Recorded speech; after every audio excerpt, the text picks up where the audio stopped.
Hello, I'm William Jamal Wright, And I'm Hattie. and this is our podcast, HattieJo. What are we doing? So, how are you doing, Hattie? I'm good. How are you? I'm doing pretty good. Excited. The school year is on the way and beginning, and we're a couple of weeks in, so we're starting to get into our routine. So, looking forward to it. But in case you guys, this episode, in case you haven't heard, there's been some movement around college athletics. Yeah, school starting. What does that mean? Football. Yes, football is like He didn't it's even in need the to air. say it. It's just Football is in the air. In the summer, there was actually some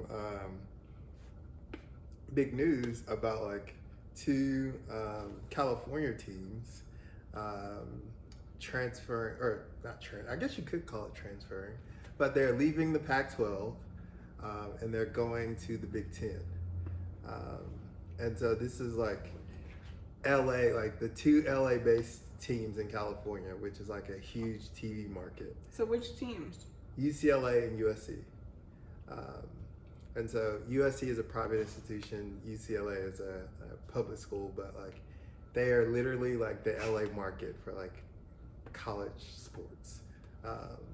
And then like this wasn't like this summer, but like 2 years ago, Texas and Oklahoma, they stated that, or it was actually a year ago, it wasn't 2 years. They stated that they were leaving the Big 12 to go to the SEC. And so, when do these changes take effect? So the USC, UCLA, that takes effect in 2024, I think. And then I think Texas and Oklahoma takes place next year. I'm pretty sure, but I can look it up and figure it out. But it's within the next like 2 to 4 years. Okay. All these changes will be happening. All right. So we're going to talk about it just from like a football standpoint and kind of like also gymnastics standpoint, because I mean Oklahoma is one of the top programs in the country. UCLA is as well. Traditionally, yes. So they're both like basically uprooting all of their tradition and going to different conferences. And so I wanted to talk about a little bit about like how that affects like the gymnastics part of it, because there was definitely no like, I guess there was probably some thought put into like how this would affect from like a college administrator perspective, like how does it affect like our gymnastics team? And I wonder like if you were like the gymnastics coach, would you like be like, yes, we should do this, or nah, I don't think this is a good idea? Well, I think so that's a great point. So we'll start there. So first of all, I'd like to acknowledge that oftentimes, or maybe not often, but it's not unheard of for a football program to be in one conference and the other sports, or at least some of the other sports, to be in a different conference. Yes, and that actually is the case with Notre Dame. Like all of their like Olympic sports and basketball, like they're in the ACC, but football is independent.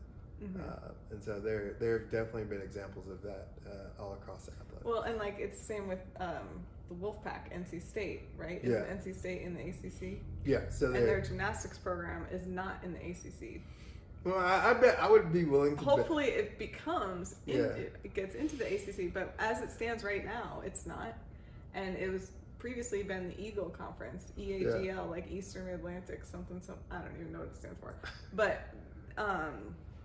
so anyhow, like when we were living in North Carolina, NC State football was in one conference and NC State gymnastics was in a separate conference. Yeah.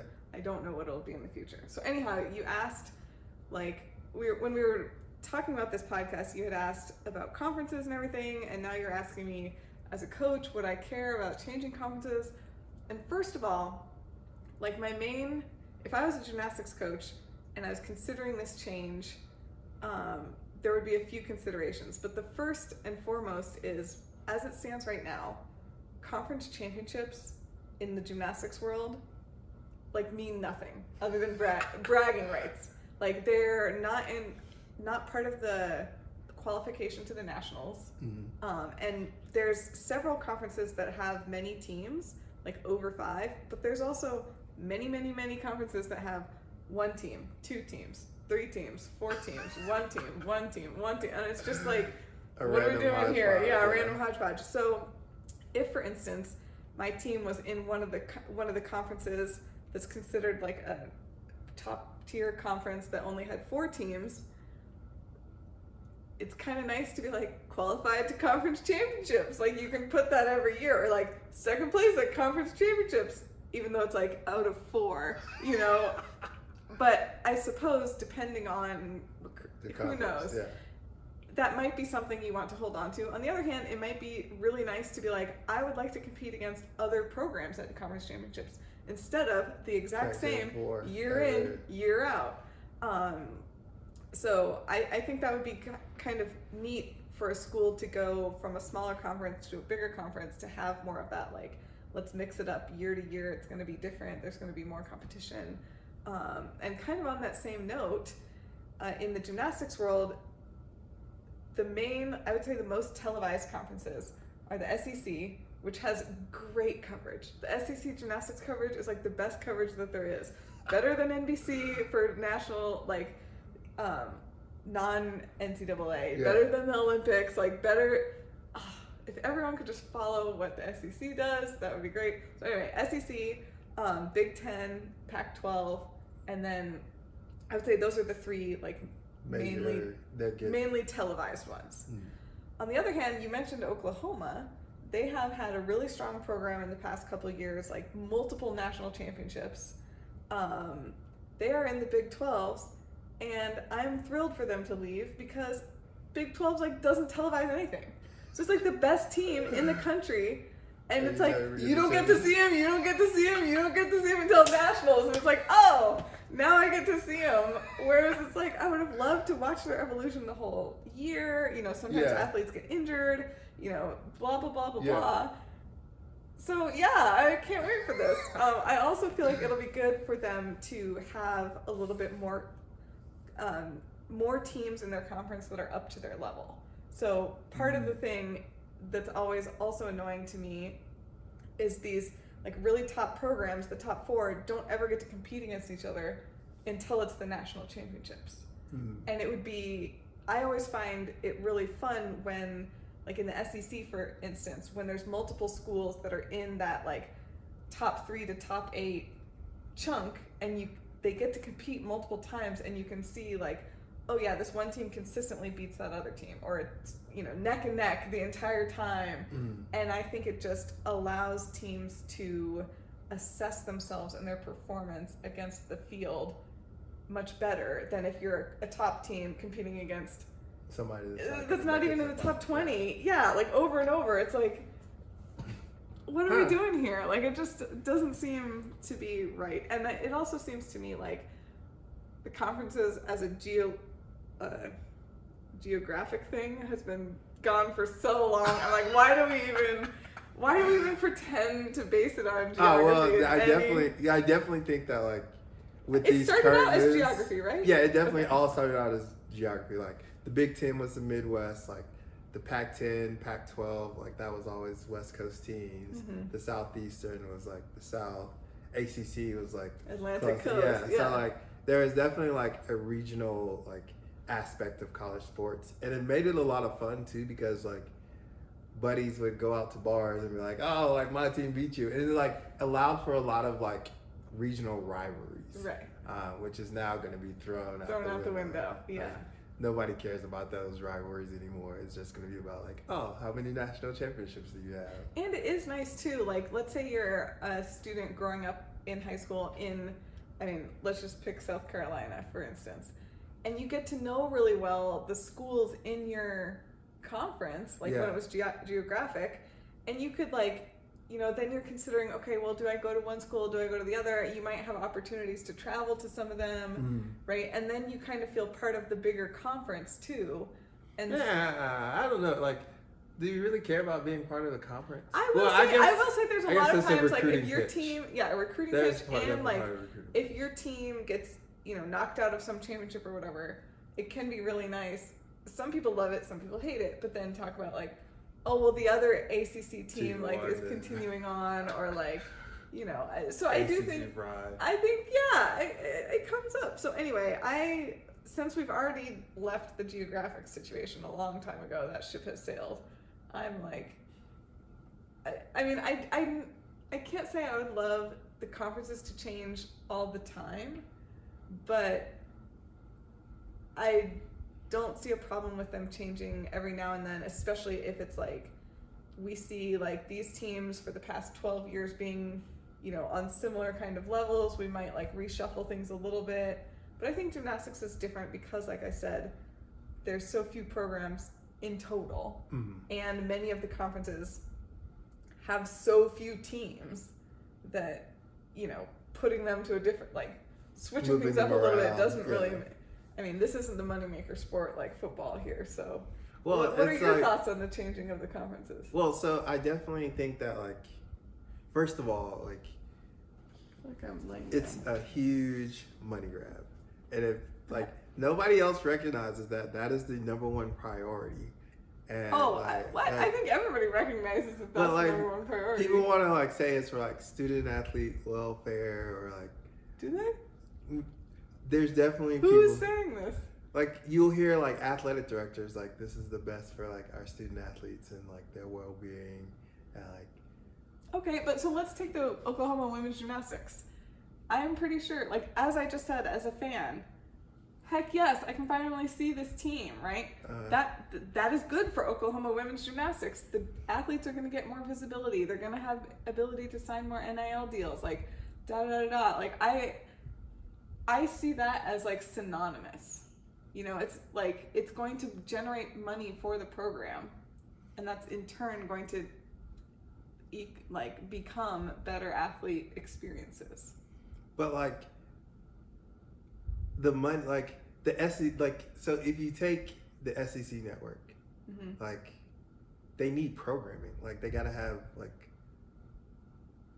they gotta have somewhere where they can put on, like, you have a network so that you can, like, showcase your, like, student athletes and, like, have programming. But you have to have programming in order to have a network. And so, like, Which is why the Big 12 is boring, because they don't have any of that stuff. yeah, they don't have a network. That's and right. so they probably don't think it is as worth, like, an investment to have a network when you don't have as much programming. And so I say that to be like, people want to say that, like, it's for the welfare, but, like, when you have more visible, like, when you're on TV more often, like, that definitely leads to, like, student athletes being more heavily stress, criticized yeah, and more yeah. stress and more high pressure situations. And, like, so, like, you have to invest in, like, the resources to, like, make sure they have any resources they need to help deal with those added, like, stressors And pressures. and pressures. And so, like, they say it's more resources, but, like, or it's better for, like, student athlete welfare, which I would say, is it really, like, is the increased, like, pressure and the increased, like, exposure, it's good for the overall sport, but is it good for, like, the student athlete welfare? Yeah, and I guess, again, sometimes those are like, hindsight is 20/20, because it might be really good for the star athlete who can handle those things well and gets to make a bunch more money. Yeah. But it might not be so good for the star athlete who can't handle those things as well. Yeah. And to your point of, like, what does athlete welfare mean? Like, certainly one would hope that if the program gets more visibility and more money, that does trickle down into more resources for the athletes, like I was kind of assuming. But, like, with UCLA moving to, what are they moving to? From the Pac-12? The Big Ten. Big Ten? So anytime they're going to do a dual meet, they have to fly somewhere far. Yeah. Do you know what I mean? Like, they used to be able to just, California's enormous, so still driving would be a long time. But I feel like They're that going to takes get a on a lot. flight now. Like, Yeah, everywhere that's they're going going to to take so much more time away from being on campus. being on campus and doing their homework and seeing to, you know what I mean? And so Yeah. it's like, is that good for their welfare? Yeah.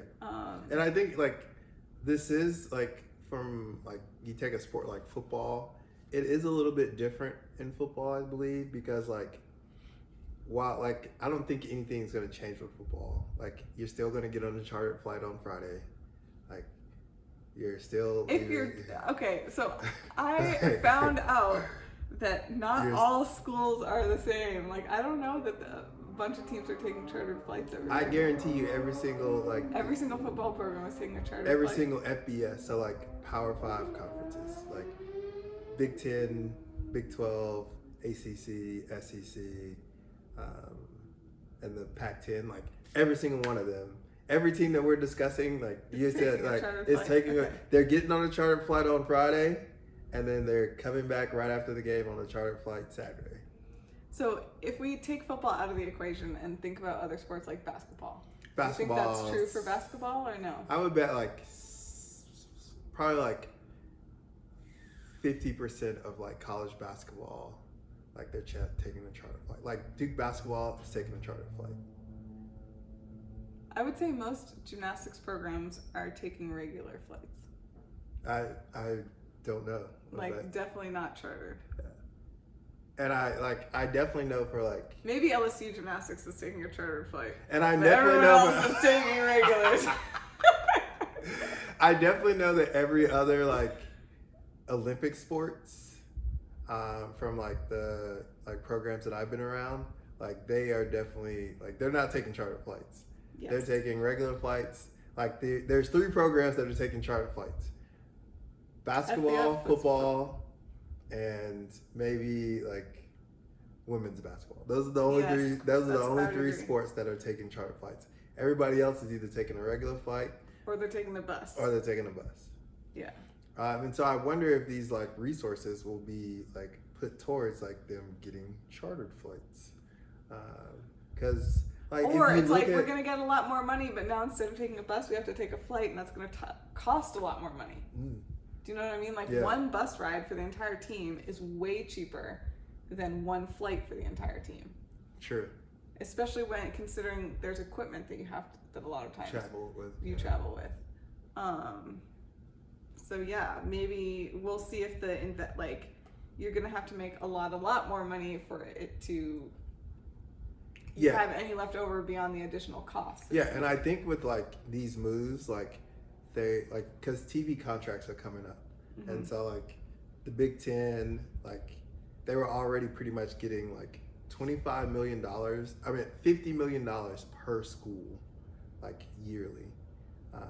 That they were. So who was getting like the the money? athletic like the school department? The athletic department gets the like 50. And that was so the network pays the schools to be part of it, or so like the network pays the conference. So like the Big 10 will have a deal with like ESPN and CBS and be like, hey, like we get yada yada games, and then they throw in all the Olympic sports and stuff like that as well. And so like the Big 10 has a deal for like.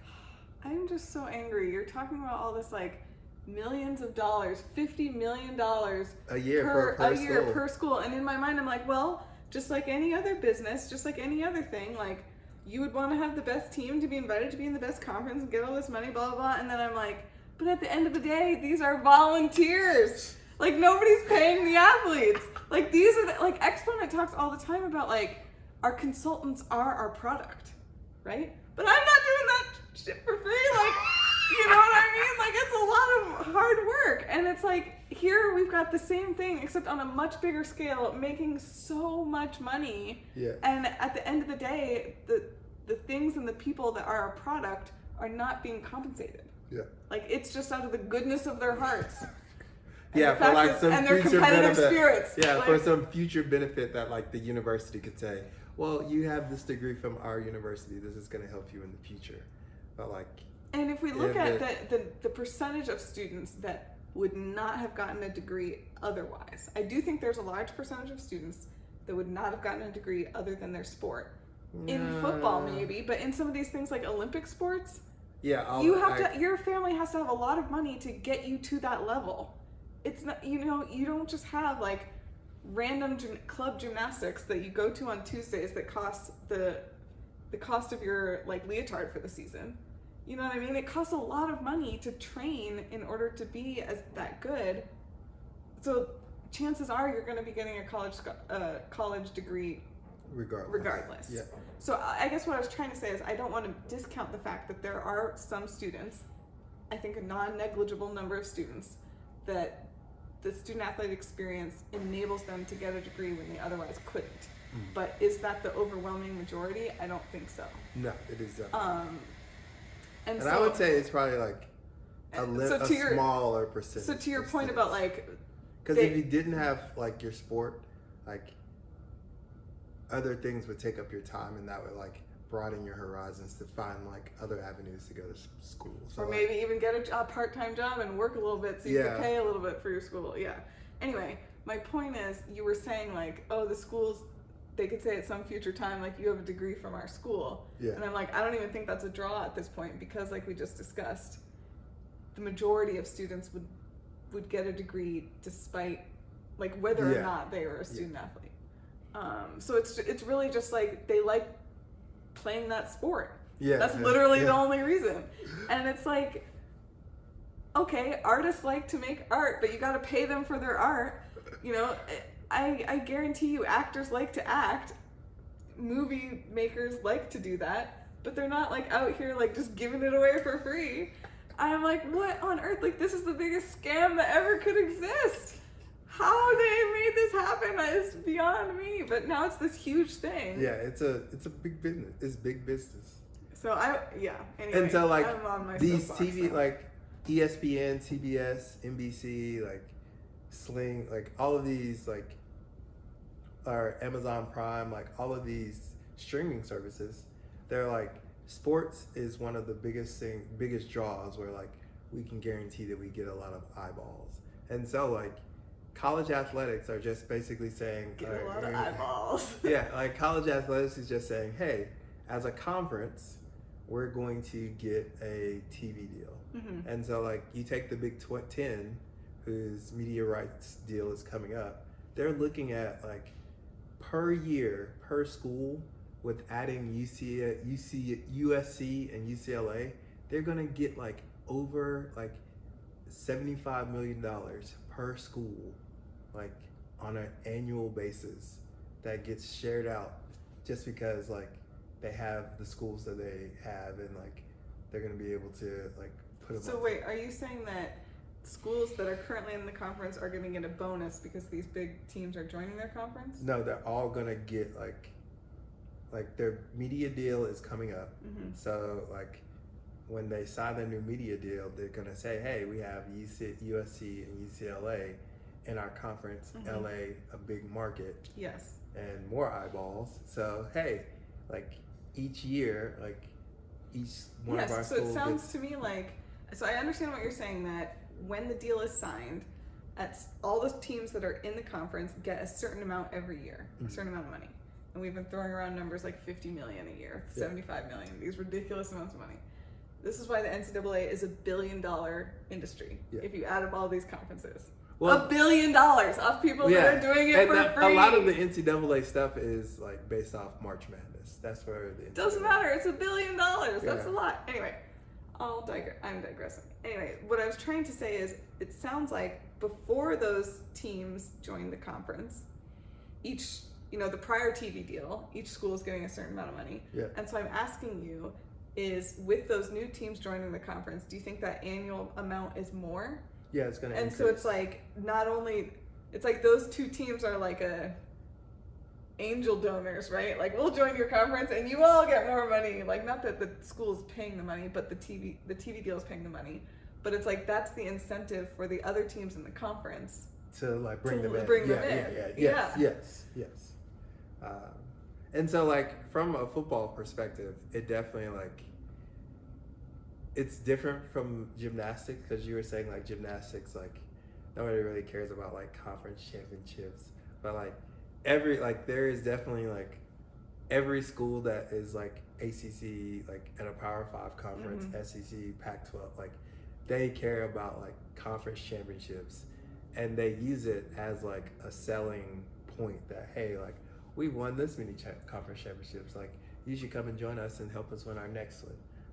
Even like Duke basketball, like they sold like conference championships. Like Coach K has won like the most like ACC tournament People like championships. to win. Yeah, people do like to win, and so those conference championships kind of signify that like, hey, we're winners. Like over here, come and join us. Mm-hmm. And then also like the conference that you're aligned to, like in football, if you're part of the SEC, and I would say the Big Ten, so like there's like the SEC is like the best conference. If you look across all the metrics, like draft picks, national championships, like the SEC is the top. So like even like the lower tier like SEC teams, like they're gonna be like, hey, come and play in our conference, like help us beat the best of the best. Like we have the best conference. And so like even though because like, it depends on the personality of the student. Like there's a student athlete. There's plenty of people that would be like, I would rather be on winning teams in a smaller conference, and there's plenty of people that would be like, no, I would rather be on maybe not as good team, but in the best conference. Yeah. Right. And so it's totally just. And I would imagine there's a difference in how much like the team that is winning the conference, like that's a smaller team, how much they're spending on their facilities. Absolutely. So I guess what I'm trying to say is like, there may be a different distribution of people who make the different choices, but it's a different, like you're marketing things in a different way, and it's a different. Yeah, I would say like I there's just a different class of athlete. Yes. So there's a different like I wouldn't say so much like it's a different like pitch, but it's a different class of athlete. Like the athlete that is being recruited to go to the SEC, like they're looking for certain things. There are certain things that will appeal to them, right? And like they are elite athletes, and so like you have to have elite things to like entice them to come. Yes. Whereas some of the smaller schools that may continuously win their like conference, their model for or recruiting pitch will look differently because like they're not going to be able to compete against maybe like one-offs. They may be able to compete, but on a consistent basis. Recruiting like pitch to like specific kids on a consistent basis, they're not going to beat all the bells and whistles that like the SEC. Totally agree. I think we're saying the same thing, and you're just saying it in a much more eloquent way. Yeah. So how do you feel? I don't know that you've. Do you think that I've said how I feel about these moves? I don't know if we really said how you feel. Well, I will say, I think it'll be good for. I'm excited about these moves. I think it'll be good for all of the. So I think UCLA moving to Big Ten, right? Mm-hmm. I think that's going to elevate the level of gymnastics that's in the Big Ten. I mean, University of Michigan's already there. They've recently won a championship. I don't want to make it sound like there's a lot of not good teams in the Big Ten. There's plenty of really good teams. Minnesota, Nebraska, there's lots of good teams. But I think those teams often get overlooked because they're not the Pac-12, because they're not, UCLA has a huge gymnastics following. They're not, not the SEC. So I do think that the Big Ten gets overlooked a little bit. Mm-hmm. Everybody, the year that Michigan won the national championship, tons of people were who are Michigan fans and fans of the Big Ten are Michigan's unbeatable, they're ridiculously good. And a bunch of other people are psh, it's just whatever, blah, blah, blah. But it's because they don't have nearly the visibility. And so if UCLA can help, if those people that everybody loves UCLA, they're going to watch no matter what, then they automatically get eyeballs on these other teams. Yeah.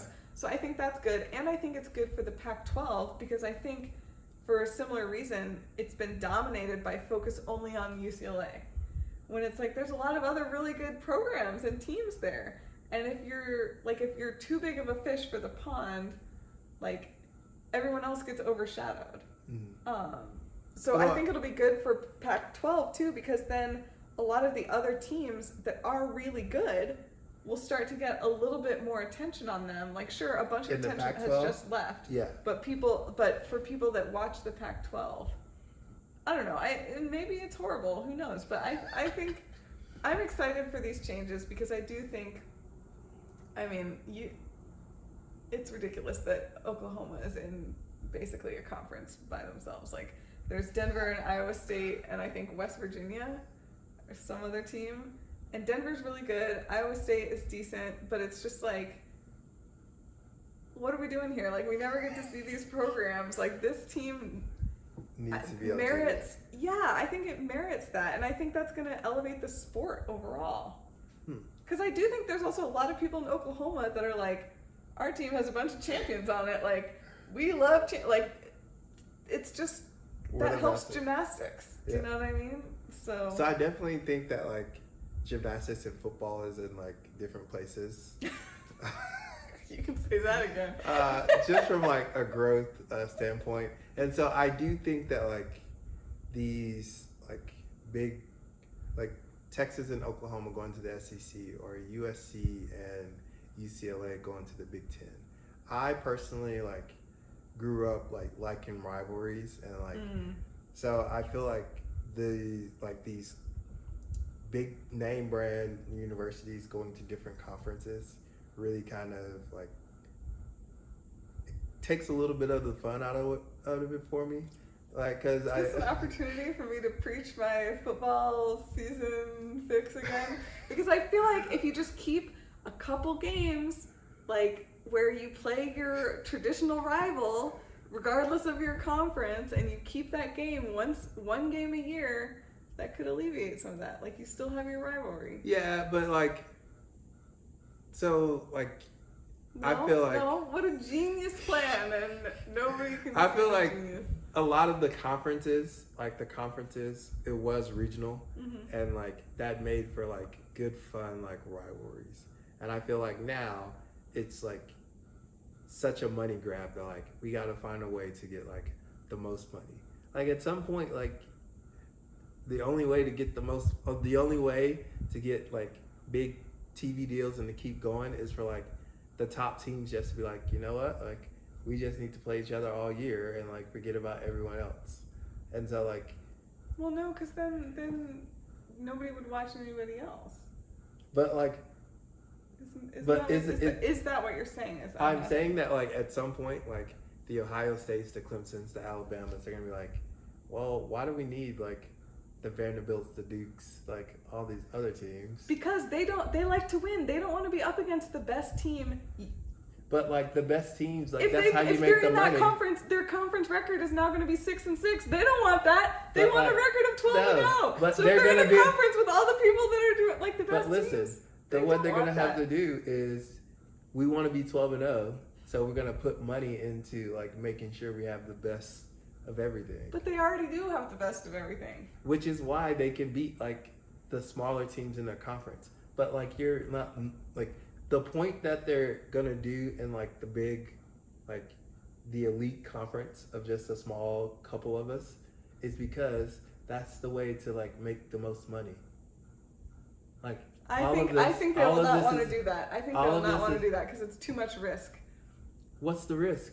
That they lose a game. But if we lose a game, then then lose another, because I'm playing the top 4 teams, and we just had a bad day, and our star quarterback is hurt, and now we've lost 4 games in a row. So why would USC leave the Big Ten then, or Pac-12? Like, it doesn't make sense that like they would leave. Like we're the national brand for our conference. Why do we need to like go over to another conference now? Because we can get more money if we go over to this other conference. So I understand that. I'm just saying it works because there's enough, parity. It's not, things are not equal. It's not real parity, but it's not to the point of we have a conference full of national championship caliber teams and all the other conferences are like multiple rungs below that. It works for right now because there's still more of a spectrum. There's only a couple programs with a national it's caliber. Not really more of a spectrum. Like in terms of college football, there's like maybe 5 programs that can win a national championship. And so you think if the coaches of those teams would like to be in a conference with just those 5 teams? Their administrators would. The people that are making the decision, like what conference we're in, because we can make more money off the TV deals. Even if it means they lose every game, or who lose like who believes that they're going to lose every game? Championship mentality. You Yeah, gotta wake up and believe you're gonna win. But Nobody but believes truly, that. truly, if it's the top 5 programs, they all could win, all our national championship caliber teams. Mm-hmm. No longer are we going to have these like went 13-0, went 12-1 like type records in that conference. It's just not possible. Yeah, if but they're you all don't that have. good. You won't go 13-0. But what if you go like? What if you go 6-6 and then there's a playoff at the end to see who wins the national championship? Yeah, so then that means the team who's the best, there's incentive for that team to be in that conference, but the team that's 4th best is going to lose every single one. And there's no, like, they used to get to go. So why would there be such a difference between 4th and 1st in a conference like that? So this is what I'm telling you. Either, there's only 2 options. Either they're very similar, and so by random chance, they're going to lose some. Yeah. And so instead of being there 12-0, they're going to now be like 8-4. It's everybody goes to the playoffs, and so like at the end of the year, we see. But isn't it still like you get? So now you're going to have all these teams that are 8-4 being selected to the national championship, and there's other teams that are going to start to become the 12-0, and they're going to be like, how come they get to go to the national championship? I won my conference. We're 12-0, undefeated season. You won't even let us to the national championship because you're not one of the elite programs. No, I know that, but I'm just saying, do you think that is that going to be a problem? What, like, or is it just still the whole like the committee decides who goes to the national championship? Yeah, like as long like I don't know how this like I haven't played it all out in my mind, but I'm saying in order for like we are in a capitalistic society. Agreed. And in this capitalistic society, they're always going to be like, how can we make more money? And so the way that they can make more money now is the Big Ten is like, hey, we'll invite USC and UCLA over.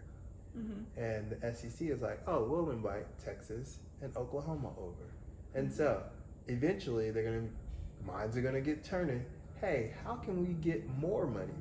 You know what we could do? Hey, Ohio State, Alabama, Clemson, LSU, USC.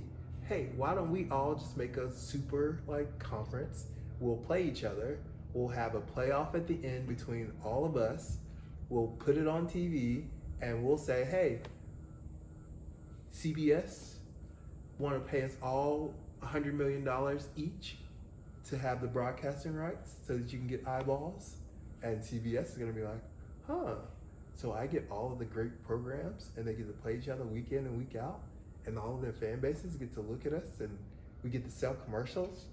Oh, this makes us all more money. Like, it's a win-win. Let's do this. So how do these things get decided? Because I can imagine by college administrators. So but I guess what I'm trying to say is like, so for UCLA leaving the Pac-12, it sounds like from what you've just outlined, that's a huge financial loss for the Pac-12. Yes. And so none of the other administrators can do anything about that. It's solely UCLA's decision and USC's decision. Yeah, like UCLA signs a contract. It's not like the conference has to take a vote or anything. No, so the conference takes a vote on whether to accept you. But there's no vote on whether you leave. No, like UCLA is staying with the Pac-12. UCLA and USC are staying with the Pac-12 until their contract ends. Their TV right contract. So I understand that. And so once your TV right contract ends, in theory you're free to go, but the other conference just has to say, hey, like we want you. It has to be accepted. So the other conference has to vote you in. Yeah. Okay. I don't know. I see where you're going. I don't see how once you get to the top of the top, and it's like the best 4 programs in the country, and they're all like equally good. I think it's going to be too risky